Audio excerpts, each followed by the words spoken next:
हाय, मैं गुरलीन चावला हूँ। प्रोफेशनली एक लॉयर हूँ। मैंने अपना BA LLB की पढ़ाई करी है ILS लॉ कॉलेज पुणे से, और मैं लॉकडाउन की वजह से अपने घर वापस आई थी। खेती का ख्याल इसलिए आया क्योंकि मेरे पापा मिस्टर हरजीत सिंह चावला को टेरेस गार्डनिंग का शौक़ था और वो ऊपर बहुत से पेड़ पौधे उगाते थे, और फिर उसमें हमने स्ट्रॉबेरी का एक्सपेरिमेंट किया और स्ट्रॉबेरी बहुत ही अच्छी थी, स्वादिष्ट थी। और तो फिर मैंने उनको सजेशन दिया कि क्यों ना हम अपनी किसी बड़े लैंड पे इसकी खेती करें, ताकि क्योंकि झांसी में ये अवेलेबल नहीं होती, तो क्यों ना हम ज़्यादा बड़े उसको ग्रो करेंगे तो सिर्फ हमको ही नहीं, आई थिंक झांसी के सबको ये अवेलेबल हो सकेगी। बहुत सारे फ़ायदे हैं एक्चुअली स्ट्रॉबेरी उगाने के। पहला तो अवेलेबिलिटी, क्योंकि मिलता नहीं है इतनी ईजिली, सिर्फ ठंडी जगहों पे ही उगती है और फिर वहाँ से ट्रांसपोर्ट करके लानी पड़ती है, तो मोस्ट ऑफ द टाइम वो ख़राब हो जाती है, वो एकदम गल जाती है जब तक कि हमें खाने को मिलती है।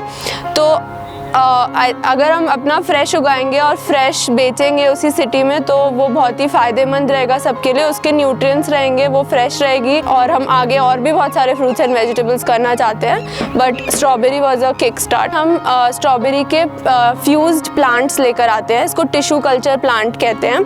तो ये लैब में फ्यूज़ होते हैं और ये छोटे छोटे पौध होती है जो कि हम लगाते हैं। और ये दो तरह से एक तो ग्रो हो सकते हैं, या तो आप किसी जैसे अगर इस स्ट्रॉबेरी के प्लांट का आप छोटा सा हिस्सा काट के लगा दोगे तो भी स्ट्रॉबेरी उगेगी, बट वो इतनी अच्छी नहीं, उसको रनर कहते हैं। पर टिश्यू कल्चर में होता है कि वो लैब में टेम्परेचर कंट्रोल में फ्यूज़ करके हमको देते हैं और फिर उसको हम लगाते हैं। तो ये बहुत ही कम समय तक ग्रो होती है, लाइक ओनली सिर्फ ठंडे मौसम में नवंबर से मार्च तक इसकी ग्रोथ होती है यहाँ पे। तो अगर कोई इसका प्लांट लगाता है तो इनिशियल खर्चा इन्वेस्टमेंट आई थिंक 3-3.5 लाख का होगा, और अगर पूरा साइकिल देखा जाए तो 6 लाख का खर्चा होगा, और फिर रेवेन्यू 10 to 12 लाख के बीच में कुछ होगा।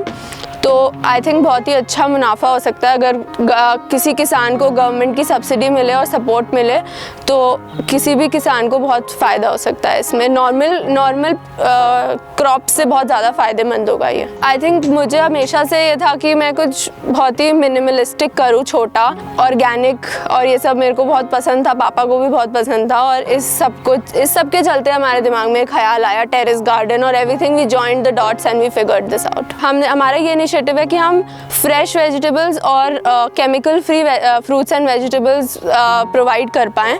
तो हम लोग एवरीडे प्लग करते हैं, everyday we sell it to this small supermarkets और रिटेलर्स, हुएवर वांट, जो भी बेचना चाहते हैं, ताकि जो पब्लिक को जाए वो बहुत ही फ्रेश स्ट्रॉबेरी जाए। जैसे अगर आज हम प्लग कर रहे हैं तो हम कल उसको सुबह उन तक पहुंचाएंगे, so that people can buy. तो Jhansi organics is very the only motto is कि हम फ्रेश और ऑर्गेनिक सब्जियां और फ्रूट्स पहुंचा सकें। ये हमारा एक एक्सपेरिमेंट था कि एक छोटे एरिया में हमने किया, अपने पैसे लगा के किया।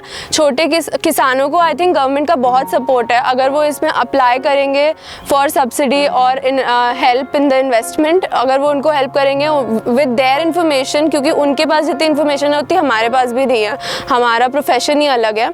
तो अगर वो इस चीज़ को प्रैक्टिस करेंगे तो आई थिंक इससे कहीं ज़्यादा स्ट्रॉबेरी वो खुद उगा पाएंगे और इससे कहीं ज़्यादा प्रॉफिट उनको मिल सकता है। तो आई थिंक गवर्नमेंट के सपोर्ट से वो ये बहुत ही आराम से कर सकते हैं। ये बहुत ज़्यादा मेंटेनेंस नहीं लगती है इन प्लांट्स को। स्ट्रॉबेरी के अलावा टमेटोज़ हैं, फूल गोभी है, बंद गोभी है, ब्रोकली है, क्यूकम्बर है, और हमने बहुत सारे एक्जॉटिक फ्रूट वेजिटेबल्स भी लगाए हैं, जैसे एवोकाडो जो यहाँ इतनी ईजिली नहीं मिलता, दैट विल बी ग्रोइंग। हमने 2 तरह के गुआवाज लगाए हैं, पपायाज लगाए हैं, और पीछे हमने थोड़ा सा एरिया में एक्सपेरिमेंटल बेसिस पे ब्लैक व्हीट भी लगाया है, which is gluten free and very healthy. तो अभी ये सब हो रहा है, it is organic and without chemicals. जब हम ऊपर गार्डनिंग कर रहे थे तो पूरी फैमिली इनिशिएटिव लेती थी, कोई गमले भरता था, कोई कुछ करता था, तो वो बहुत ही एक हैप्पी सा वो था फैमिली इनिशिएटिव। पर जब मैंने सजेस्ट किया तो फिर थोड़ा सा टेकन अबैक थे कि कैसे करेंगे, because it's a very huge thing. But फिर पापा ने बहुत सपोर्ट किया, उन्होंने रिसर्च करी, उन्होंने उन्होंने हेल्प आउट किया। तो हाँ, मतलब टाइम लगा, बहुत टाइम लगा। अप्रैल में अगर हमने सोचा था कि हम ग्रो करेंगे तो अप्रैल से लेकर नवंबर तक हम सोच रहे थे कि इसको इम्प्लीमेंट कैसे करेंगे। फिर नवंबर में हमने ये काम शुरू कराया एंड 1-1.5 महीने में ये ग्रो करना शुरू हुआ। झांसी ऑर्गेनिक्स की वेबसाइट है www.jhansiorganics.com, वहाँ पे आप अपना ऑर्डर प्लेस कर सकते हैं। सेकेंडली हम लोगों ने एक नंबर भी सर्कुलेट किया है जिस पे हमें ऑर्डर्स आते हैं। व्हाट्सएप ग्रुप्स हैं जिन पे हमें ऑर्डर्स आते हैं, और तो हम लोग सिर्फ डे वाइज ऑर्डर लेते हैं। हमारी मार्केटिंग स्कीम सिर्फ यही थी ताकि सबको फ्रेश मिल पाए। तो ये सुपरमार्केट्स वगैरह को हम लोग 10, 20, 30 what ever their demand is, हम उतने छोटे छोटे 200 ग्राम्स के बॉक्सेस भेजते हैं एंड देन ऐसे ही पूरा सर्कल चलता है।